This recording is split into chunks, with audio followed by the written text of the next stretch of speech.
Hello বন্ধুরা, আপনারা কেমন আছেন? আমরা সবাই খুব ভালো আছি। আমি আবার একটা নতুন ব্লগ নিয়ে এসে গেছি। কাল আমাদের অ্যানিভার্সারি ছিল। আমাকে আমার হাজব্যান্ড বিরিয়ানি বানাতে বলছিল। আমি কালকে আমার শরীরটা খুব একটা ভালো ছিল না, তাই আমি বানাতে পারিনি। তাই ওটা আজকে আমি বানাচ্ছি। তাই কেনই না আপনাদের সঙ্গে শেয়ার না করে থাকতে পারলাম না, সেই জন্য আমি আপনাদের সঙ্গে শেয়ার করছি।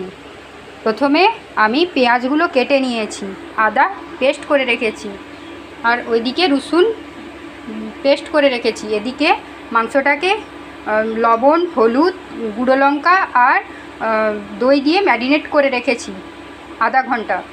আর এখানে চালটা সেদ্ধ হতে বসিয়ে দিলাম। আর এখানে ডিম আর আলুটা ভেজে নেব। এবার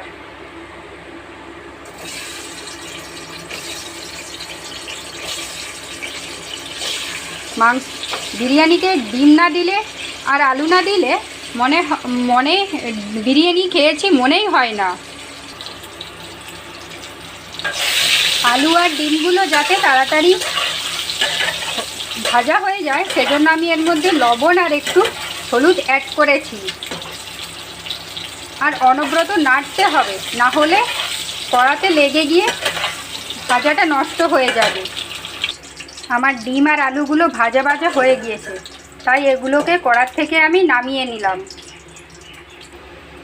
এবার মাংসটা তৈরি করে নেওয়ার জন্য আমি প্রথমে পেঁয়াজগুলো কড়াইতে পেঁয়াজ করে দিয়ে দেব। আর এগুলো একটু ভেজে নেব ভালো করে।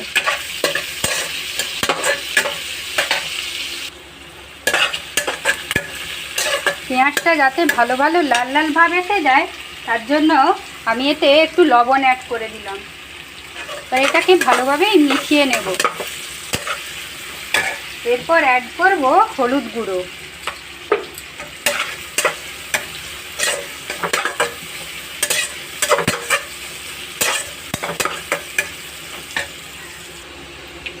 যেহেতু আমার পেঁয়াজগুলো ভাজা ভাজা হয়ে গেছে, এরপর আমি এই টমেটোর কুচিগুলোকে দিয়ে ভালোভাবে নেড়ে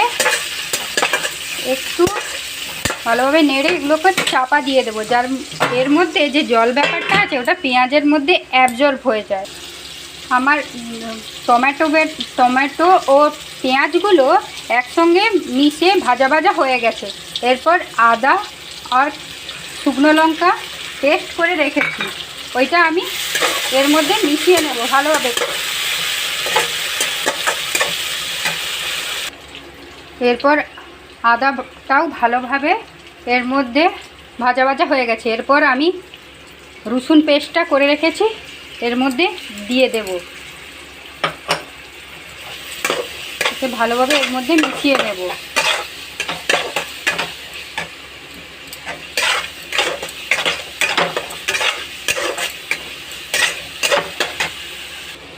এরপর আমি একটু মশলা ধোয়া জলটা ছিল এর মধ্যে অ্যাড করেছি। এরপর যে ম্যারিনেট করা মাংসগুলো আছে এগুলো এর মধ্যে দিয়ে দেব। দিয়ে ভালোভাবে এটাকে কষাতে হবে।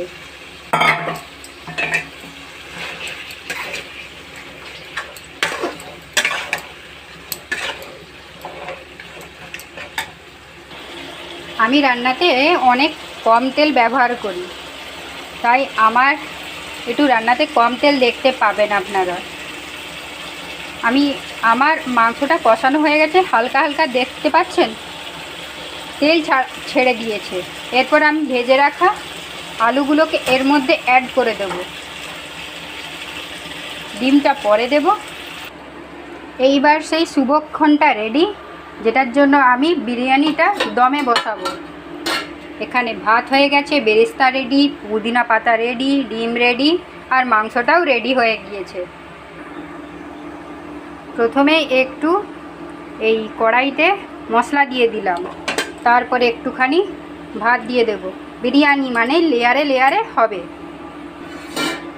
একটা লেয়ার আমার অলরেডি দেওয়া হয়ে গেছে। এরপর দিয়ে দেব একটুখানি বেরেস্তা। তারপর রেখেছি সুন্দর করে কষানো মাংস, এর মধ্যে লেয়ারে লেয়ারে দেব। আর একটা ডিম। তারপরে আবার দিয়ে দিচ্ছি লেয়ারে ভাত যত লেয়ার তত সুন্দর। তারপর একটু বেরেস্তা, দুটো পুদিনা আর একটা ডিম, আর সুন্দর কষা মাংসগুলো কষিয়ে রেখেছি, মাংসগুলো এর মধ্যে দিয়ে দেব। যত লেয়ার তত সুন্দর বিরিয়ানি। আবার একটা লেয়ার অলরেডি দেওয়া হয়ে গেছে, এরপরে দেব বেরেস্তা দেওয়া হয়ে গেছে, পুদিনা দেওয়া হয়ে গেছে। এবার সুন্দর করে কষিয়ে রাখা আলু আর মাংসগুলো দিয়ে দেব। যত সুন্দর লেয়ার তত বিরিয়ানির টেস্টটা স্বাদে আর গন্ধে খুব ভালো। এর মধ্যে যেই কেশর আর দুধটা রেখেছি এর মধ্যে এবার দিয়ে দেব। আমার বিরিয়ানির লেয়ারটা রেডি হয়ে গেছে। এরপর চাপা দিয়ে আমি ইন্ডাকশানে এটা 25 মিনিট হতে দেব। আমার রেডি হয়ে একবারে স্লো মোশনে হতে দেব। এবার আমার 25 মিনিট হয়ে গেছে, আমি ইন্ডাকশানটা বন্ধ করে দেব। আমার বিরিয়ানিটা খুব সুন্দর হয়ে গেছে, আর গন্ধটা আমি বলতে পারছি না, ফোনের মধ্যে পাঠাতে পারছি না, এত সুন্দর স্মেলটা এসেছে। আপনারা দেখুন।